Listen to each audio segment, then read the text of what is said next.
بسم اللہ الرحمن الرحیم۔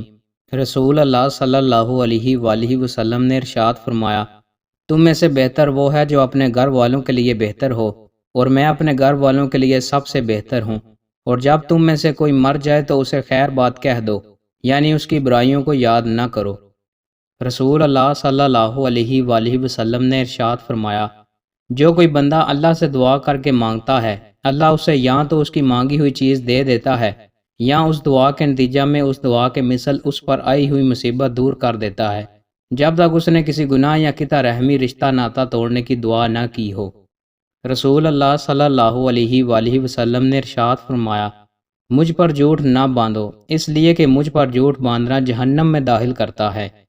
رسول اللہ صلی اللہ علیہ وآلہ وسلم نے ارشاد فرمایا، جو عورت عطر لگائے اور پھر لوگوں کے سامنے سے گزرے تاکہ وہ اس کی خوشبو سونگے تو وہ زانیہ ہے۔ رسول اللہ صلی اللہ علیہ وآلہ وسلم نے ارشاد فرمایا، میں اور یتیم کی پرورش کرنے والا جنت میں اس طرح ہوں گے، اور آپ نے شہادت اور درمیانی انگلیوں کے اشارہ سے قرب کو بتایا۔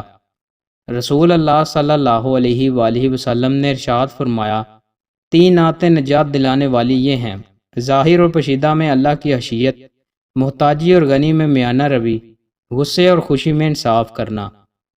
دوستوں، مزید اچھی ویڈیوز کے لیے ہمارے چینل کو سبسکرائب لازمی کریں۔ بہت شکریہ۔